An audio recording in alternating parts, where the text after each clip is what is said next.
I would not be standing here doing talk radio or anything but for the Tea Party movement. For me, it was George W. Bush when he said, "I'm going to violate free market principles in order to save the free market." I mean, I was just a dumb car mechanic at the time, but that didn't make much sense to me. And I say that with love and respect to car mechanics because I'm a car guy.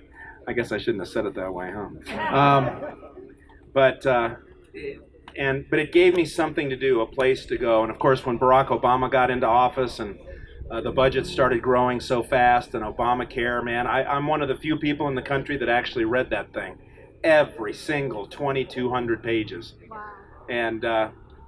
And I was just terrified. I had read about him, I had studied about him, I knew who he was, I knew where he came from, I knew who he hung around.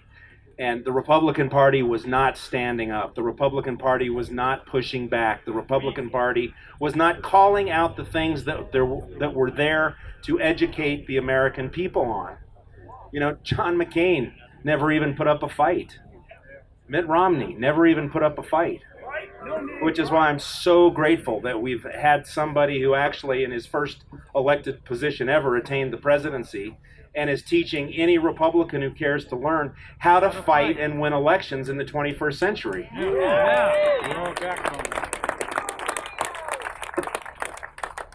There were great local Tea Party groups around. I immediately was drawn into Tea Party Patriots because I loved the story so much of a woman, an accomplished woman, and a professional woman, but also a housewife and a mom who sat down in her kitchen one day with another patriot or two and decided, you know, we've got to do something. We've got to rally people together. We've got to have a unified message and a way to put that energy and that anger and that passion to work.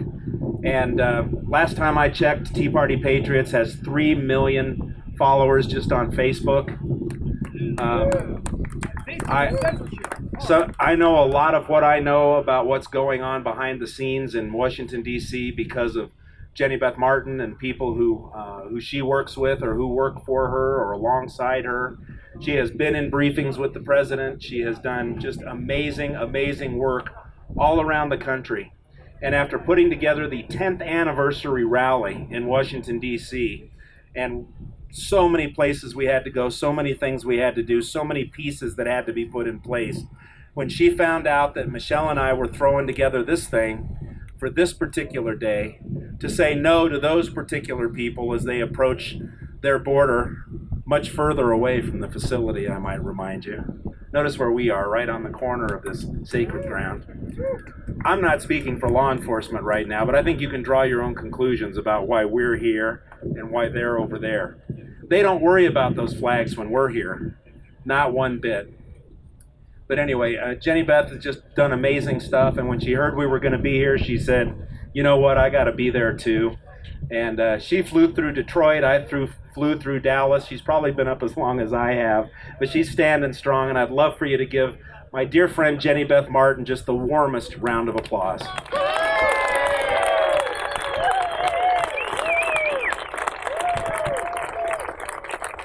Gosh, thank you so much for being out here today. When I heard what Randy and Michelle were doing, I immediately got on my phone to figure out if I would be able to get from DC here in time, and I'm so glad that I've been able to be with you today.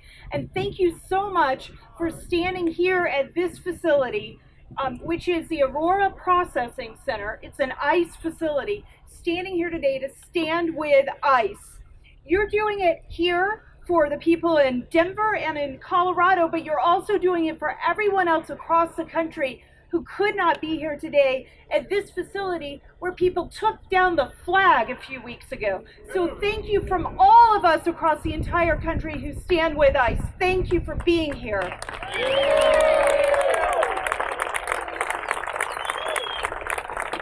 Now, as I've been standing here, I've been able to speak to a lot of you. One person who I spoke with is Robin Corrin, who works with Congressman Ken Buck. Now, Congressman Ken Buck could not be here today because he's at the State Central Committee meeting. He would have been if he had not already been engaged and committed to that. But you know as well as I know that he is a strong advocate for liberty. You're lucky to have him here in Colorado. That's right. Robin and Ken actually visited this facility about 3 weeks ago. And here are some things she told me that are inside this facility behind me and in front of you. There's a law library with computers. There's a leisure library. There are iPads for FaceTime with family. There are flat screen TVs. There's a recreational area with a basketball hoop. There are spacious common areas. There are very clean bathrooms and showers. There are 3 square meals a day. There are 1,500 people who are in there. About 80% of them are claiming to be refugees. They are not overcrowded. They have access to doctor, dentist, psychiatrist, and emergency services. And there are 56 judges in there from 7:30 in the morning to 5 o'clock in the afternoon every day working on their cases. That is not the narrative that we're getting from the radical left. What we get from them is information saying they're cages. I've got news for you. Robin was in there. She says there are no cages in there. These facilities that we have right here, they've been here and across the country for years. Donald Trump did not build these facilities. President Obama used them as well. They've been around, some of them. King Cuccinelli, who is the acting, oh gosh, I can't get it right, the USCIS, Custom and Immigration Services Director. He's the acting director. He said that these facilities have been around since the 90s. If the Democrats don't like them, they're in Congress. Pass a bill to build more facilities. Remember when President Trump was negotiating for things, one of the things the Democrats said they want is to take care of children. They claim they want to take care of children. President Trump in January was trying to get more beds, and they opposed getting more beds. So the Democrats, I don't think they actually want to solve the problem. And I've been all over this country. I've been to the border. The man who's standing right here with me who is doing Facebook Live. And make sure, if you haven't had a chance right now, I understand because you're busy at the rally, when you get home tonight, share the Facebook Live session that we have on Tea Party Patriots so other people can see what happened and hear from the people here today. He helped us make a documentary. He was the executive producer and director of this documentary, and it's Border States of America. We've been following this issue since 2013 at Tea Party Patriots. I've been to the border more times than I actually can count, and I don't think that, I'm convinced the Democrats want to use this to complain. They want to use it to stir up hostility and hatred in this country. They do not want to solve the problem. They're not putting America or Americans first. Now, there are some people who don't know any better. They're misinformed. They're well-intentioned. They want to be good to their fellow man, and they just do not have all the facts. Okay? Those people, it's our job to help as we encounter people like that to talk to them and engage them and make sure they understand what's going on, and to do so in a way that can help sway hearts and minds. And there are other people who are elected or in positions of power or run organizations that profit off of our border who want there to be a false narrative. They want to advance a radical leftist socialized agenda. They want to socialize America. They want to advance socialism in this country. And they think they can do that by tearing down the things that make this country great and strong. We're not going to stand by and let that happen, and I know that's why you're here today. And frankly, that's part of the reason why we elected Donald Trump to become our president. These radical leftists have attacked him every single day, well, even before it was obvious that he was going to become our next president. But beginning on election night, they began their resistance, and they've done everything they can to resist him, to malign him, to attack him, to spread false information about him, and to undermine a duly elected president. Despite all of that, President Trump gets up every single morning and he's willing to fight. He's willing to fight for America, he's willing to fight for Americans, and he wants to put America first. USA! USA! USA! USA! I do just want to say publicly I appreciate that about President Trump so much. And he works to keep his promises. And working to secure the border, that was one of the first promises he made on the campaign trail. Now, I am here to say that I proudly stand with ICE. The people who work for ICE, for Customs and Border Patrol, the men and women who serve this country, whether in the military, in the police, firefighters, first responders, these are good people who work to, the military works to defend us overseas and not on American soil normally, but the others work to make sure the rule of law is intact in this country and that we have a safe country. And I appreciate that so very much about them. So I know we did it earlier, but I want to say one more time to all those men and women who are standing over there today, thank you. Thank you. And I want to set the record straight on just a few things, if you'll allow me to. I think it's important that you know this information so you can help get it to those people who are well-intentioned but they're misinformed. First, President Trump is building the wall. Yes. There's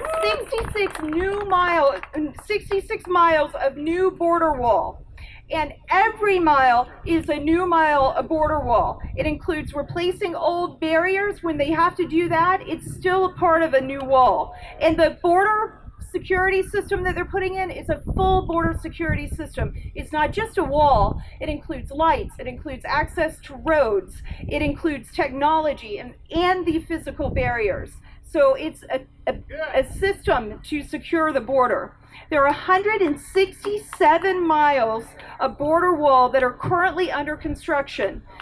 They're in high entry sectors like San Diego, Yuma, El Paso, and El Centro.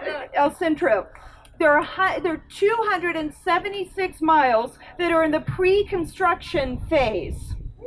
By 2020, there'll be 450 new miles and 59 miles in construction.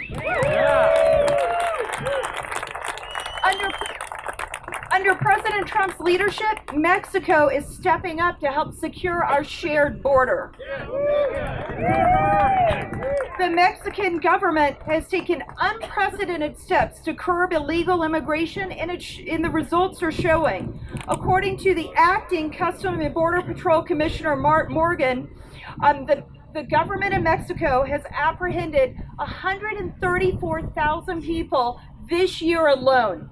Now, 134,000 people. Last year, in the whole entire year, they apprehended 83,000.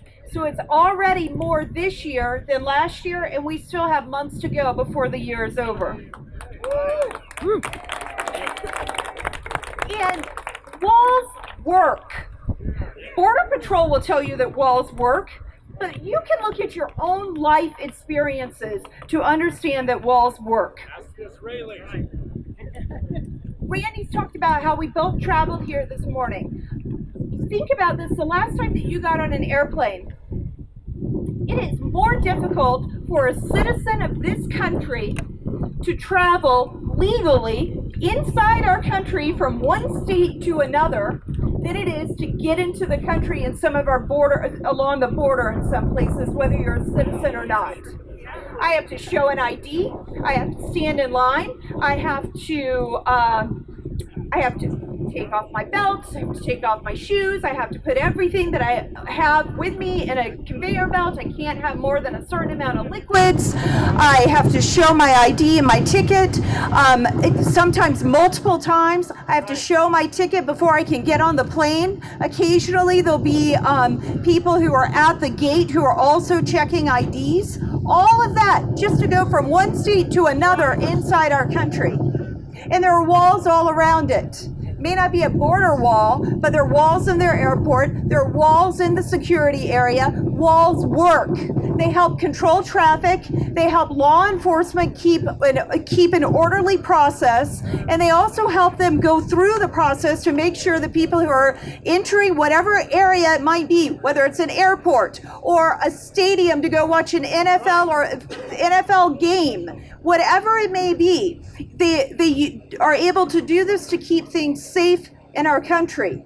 So when you hear people who talk about how walls are immoral, remind them they work and we encounter them in our everyday life every single day. But not enforcing the rule of law, not having walls, not having a secure border allows for more human trafficking. It allows evil people to do evil things. But don't get me wrong, if an evil person is intent on doing harm or wrong, they're going to find a way to do it. But that doesn't mean we have to make the job easy for them. Amen. So one of the things that the Trump administration has done, and Ken Cuccinelli, who is the acting director of the U.S. Citizenship and Immigration Services, he's modified the Flores ruling, which was saying that families could only be detained in facilities for 20 days. So if you had children, you could only be detained for 20 days. What was happening is that they were finding that 30% of the children who were coming through were actually being trafficked. They were not really part of the family units. And they were encountering horrible things as they were going along that journey to get up to this country. Things that we would never allow our own children to do here in this country. But because of the way that our this ruling was working, it encouraged and it made it easier for that to happen. So Cuccinelli and President Trump have worked to modify that so that those family units can stay in a facility the entire processing time until they determine whether they can be in our country or they're not supposed to be in our country. So those are a few things for you to know that are happening to help set the record straight. The last thing that I want to say is this. We welcome people to this country. President Trump has talked about this in the immigration plan that he has people who are currently working on. He gave a speech about it in May. But we have people who spoke here today who are immigrants to our country. I saw the news media interviewing one person who at the very end pointed out that he's a first-generation Italian and that his parents had to come here and wait through an orderly process before they were allowed to be here. There are immigrants who are here today. We welcome immigrants if they come here legally. Follow our laws, follow our rules, and come here legally. But it's not fair and it's not right to break in line and to break in line of people who have come here legally and jump in front of the line and get special treatment over the people who are waiting to come here legally. And it's certainly not fair or right to break the law to do it. So, thank you so much for being here today. Thank you for standing with ICE, and continue to do this. And please remember that people around this country who are watching on Facebook Live, who've seen the emails, heard about this on radio or on social media, they appreciate the fact that you are here today, not only standing for Denver and Colorado, but standing for all Americans as we stand with ICE. Thank you. Thank you. God bless you, and God bless the United States of America.